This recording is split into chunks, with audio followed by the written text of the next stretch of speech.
Kana tadura na olte waan kana ni balleessi. Mana kee dhaquu fedha bakka. Mana keeti maal fuuta yaa abdii sitti mee jedhe yeroo hunda maal fuuta naan jedhe sitti mee jedhe. Waan mana kiyyaa godhu sitti mee anachi dhaqee hajjii fi caaltuullee laatu hajjii fi magartuu sanillee ajjeessu barbaada. Ayi nama $500 osoo waggaa meeqaan hojii nyaatu na gurguratu. Ayi. Bal jarri walloltee jennaan viidiyoon sun kabari. Usoo walloluu dhabaatan viidiyoon sun hin bahu. Hin bahu dhugaa keeti bara abdii amma nama badaadhaan sitti deema amma deemtee morma hajjii murtee jaartii hajjii murtee magartuu murtee maal argatta mana hidhaa idimee guutuu kee taa'uuf moo maal faayidaan isaa mee rabbi haqa keessii baasati du'aayee godhadhu salaata kee addaan hin kutiin akkuma nisiin jedhe sana godhe. Dawaana nisiin jedhe dawaa sabboontu sii kennite san hundi sirnaan yoo fudhatte wallaahi amma kana daraniitti deebita yaa abdii. Assalamualaikum warahmatullahi wabarakatuh. Kabajamtoota hordoftoota waan koshoo jirra jirtu bakka jirtanitti nageenyi geessin qaqqabu isiniin jedha. Egaa ijoolleen hedduun viidiyoon kaleessa waan abdii takka hajjii takka qaaqee gadhiise irratti abdiin maal ta'e guyyaa meeqaaf bade jettan nagaa qaba.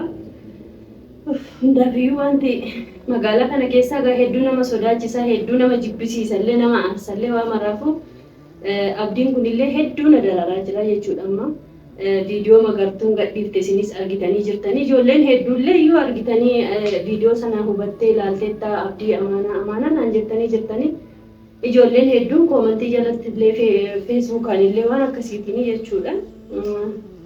Dhugaa dubbatuudhaaf alhamdulillah abdiin amma nagaarra jira garuu viidiyoo kana egaa argee xiqqoo jeeqamee jira jechuudha.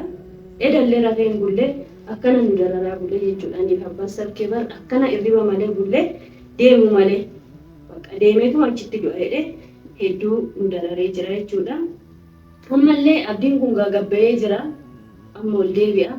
Aniin kunillee booda mucaan kun didee na harkaa yoo bahee waan takka ta'e booda hundi keessanuu deebitanii anaan waan koositu akkas godhee akkanaan hin jenne isin afootti abdii kana waa gaafatuu fedha dhoowwuus immoo barbaada jechuudha. Akkuma duraa sana isa eegee isa dhoowwuu barbaada akka inni qeessanatti deebi'u hin fedhu. Hundi keessan illee hin feetanii jechaadha.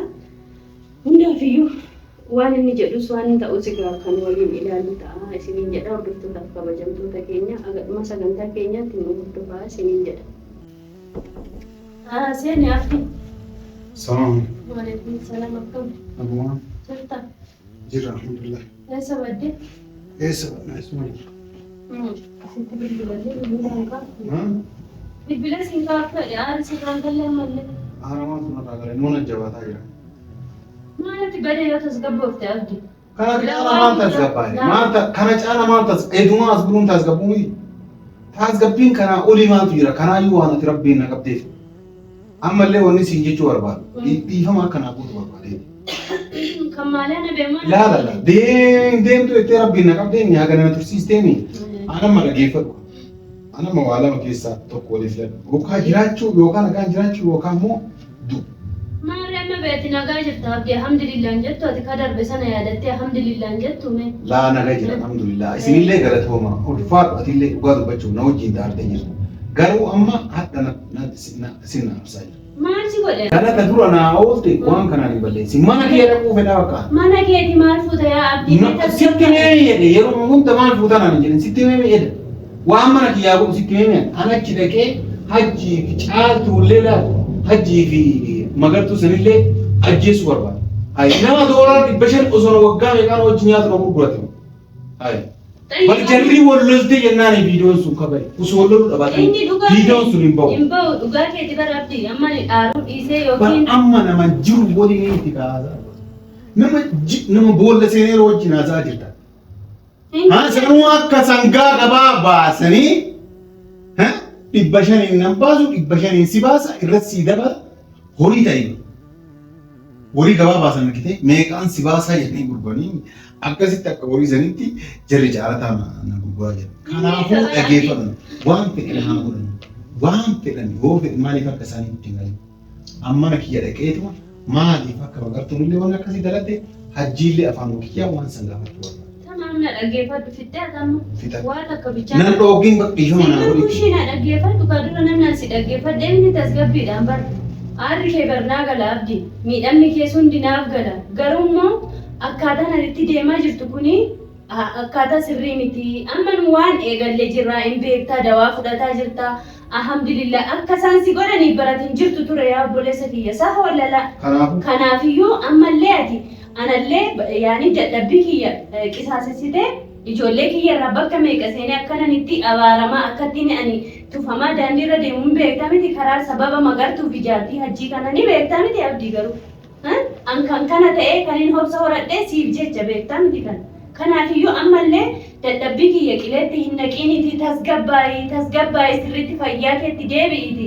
Haala mana sanatti deebitu siif mijeessina. Mana sanattuu hin deebitu akka kiyyatti. Meeshaa sanattis hin deebitu, mana sanattis hin deebitu. Tasgabbaayii na eeggadhu hobsaamme. Hawaasa irreeffataa jira. Tasgabbooftee na eeguu hin dandeessu abdii? Hin danda'u. Dirqama keeti kuni. Ati viidiyoo amma barrakkoon ati tasgabbaayii naan jedhtu halkaniif guyyaa video sawwar ilaalini ilaale video san qace tutte xiqqoo isii beesa isaan itti galchan laaltee jette mee video san guutuu dhageeffadhu hin dhageeffadhu qacaafii dhaga'uu fi seeraan keessa video gasseenanii ilaaluu fi seeraan maddi ilaalee maaluma godha ishee abdiimee nama sanaan deemtee amma walajjeettatti boru jiraatuun barbaadu jireenya kee maa dirqama kun namni barri yoo namni tokko waasi godhe jireenyi kan kee akka haaraatti itti fufa bar nama dhaga'e nama dhaga'e yeroo hunda nama dhageettii dhabuu keerraa miidhamte ammallee deebee rabbumaan si qabe gattaa'e dabadhuuti. Ani nama meeqatu eessa na bilbilee amaanaa naan jechaa jira amaanaa namaa nyaadhamu. Tamam isaan jedhaniif illee osoo hin ta'in aniin kun waan eegale tokko akka agan bakka takkaan si ga'utti asi gadhiisaa hin jiru. Abbaan sabkee baris ulaatti qonna finaan jedhan amma kanaayyuu kanneen asitti si waamee wajjin haasawna siin jedheef hordoftoonni keenyas quba haa qabaatanii boru baatee yoo ati waan tokko taate bar anaa dhaban. Ana waqqasama abdii. Maaliifuu abdiin mana warra haadha sabkee bar jiraa jechaa jiran. Atis gad dhaabbadhu yoo siin jedhe gadi. Anuu achi dhaqee waa ta'e lakki mana kiyya turre jettee waa.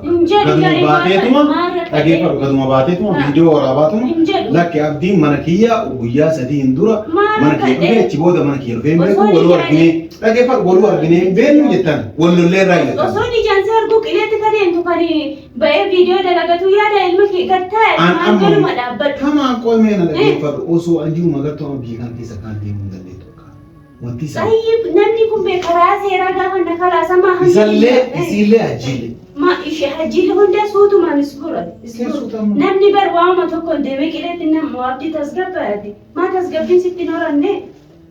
Amma xalaata kee amma bartee dur irraa siin jennee dadhabnee dhiisi kalaas haa godhan isaan karaa biccaadha bar rabbi si moosisee rabbi irra si aansee fayyaan kee sii deebi'ee nagaa jirtamee maaltu si maganee obboleessa kee. Maa maraatati isaan maraatanii akkati deemtee qileetti naqxuuf kana viidiyoo kanallee isaan beenaa galuu dhiisee seetamte amma abdeetu. Isaan amma maallaqarratti wallollaan viidiyoon kunuu gabbaa'e ammallee tasgabbaa'e ganaa rabbiin waa gabbaasaa siin jechaa jira nama obboleessa. Aguma tasgabbaa mee maaluma ta'e naan jettee. Aguma muraasaa taa'e annaa hobsana ana gamitti hobsaa jira yaa abdi ijatti na tufanii baran sitti mee beeka. Abbaa sakkee baritti himadhee beeka ijatti na tufaa deeman bar shaararra. Bakka dalagaa kiyyaa deemuufan akka nama sodaate isaan sodaate takkaani ija kiyya hidhadhee shaararra ana deemu argite ani ija kiyya hidhadhee deemaa jira harka kiyya dhofkadhee deemaa jira karaa kiyya jijjiirrataa jira maaliifiyyuu sababaa keetiin ani ijoollee kiyya irraallee du'uun barbaadu atiin kunis akka miidhamtuun barbaadu obboleessa kiyyaati. Nama gaafa rakkoo kiyyaa naa dhaabbate yeroo mara kan jedhu ana qofaa miti nama hundaaf dhaabbatte garuu namni ati dhaabbatteef guutuu si garagalee miti omaa miti omaa umtuu sitti nirratu si. Nama badaadhaan sitti deema amma deemtee boru morma hajjii murtee jaartii hajjii murtee magartuu murtee maal argatta mana hidhaa idimee guutuu kee taa'uuf moo maal faayidaan isaa mee rabbi haqa keessii baasati du'aayee godhadhu salaata kee addaan hin kutiin akkuma nisiin jedhe sana godhe dawaan ani siin jedhe dawaa sabboontu sii kennite san hundi sirnaan yoo fudhatte wallaahi amma kana daraniif deebita yaa abdii. Rabbi haqa keessii baasaa jira kanarra maal feeta mee obboleessa kiyya mee maal feeta dubbadhu abdii. Maal goonamee kanaa ol maal sii goonamee kabajaa namaa qabaadhu. Waan namni siin jedhe dhagaye maaliif naan jedhee namni hamaa si haa gorsu gaarii si haa gorsu gurra keetti fudhadhu laphee keetti qabadhuuti maaliif naan jedhanii jedhi xiinxalee of madaalate halkan guutuu akkana qaaxiraa nama nu bulchite ammallee immoo deemu malee jetta maalati kana guutuu. Deemtee achitti yoo duute boru gaabbi si dhiisaa jiran seeta ka caaltu kunoo summii nyaachisan simmoo morma si muran maal feeta kana caalame ragaa dubbadhu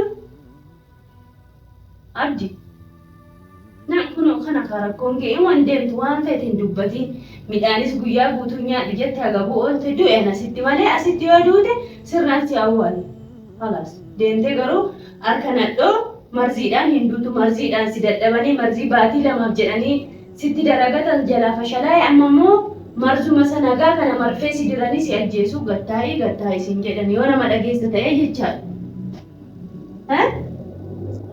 Abdi Uzbillah sheetaan mucaa nagaan qaban maal godhame yaa rabbi kiyya kan mucaa nagaatti deebi'e isaanillee maraachaa jiranii nama gochuu hin danda'u bishaan feeta nyaata feeta hammaati abdi hara nama jalaa dubbadhu obboleessa kiyya maal masi godhe ani maal sitti balleesse amma maal maaf manaan baaneedha miti moo maalidha mee rakkoon bira yoo feete bishaan sii kennaa nyaata sii kennaa ka'ite amma dhiqadhu huccuu kee jijjiirradhu salaatti ofirraa ka'e iddoo hin deemtu takka hin jiru bakka kana hobsaan laphee keetti qabadhu caayi maal godhan abboo rabbiin na dararanii fidee ofitti mucaa namaa shaaraarratti gatuudhaan akkam godhee osoo akka aarii kiyyaaf immoo baasee si darbatu yaa abdii maal godha osoo horadha yaa rabbii kiyyatti na gargaari malee waan godhu bakfattiin illee.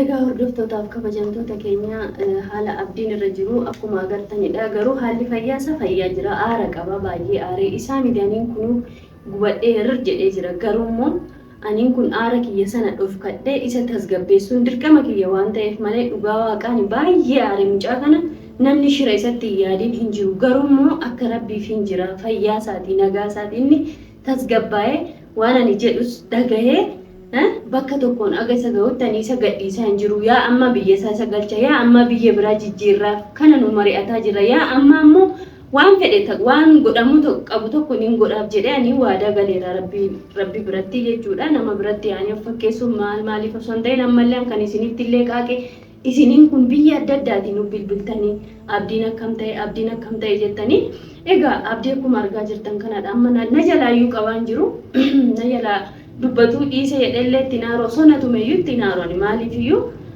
mucaan kun bakka wanti isarra ga'e dhugaadha hedduu nama aarsaa nama taphaachaasisa garuu immoo homaa jechuu miti ni darbama rabbi wanti nama dabarsiin hin jiru kunoo rabbiin walitti isaan oofaa jira inshaallah ammallee immoo akka rabbiin haqa abdii baasu isin hundi keessan du'aa nuuf godha yaada keessan immoo koomantii nu barreessaa isiniin jedha galatoomaa jiraadhaa bakka jirtanitti nageenyi keenya isin haa qaqqabu isiniin jedha.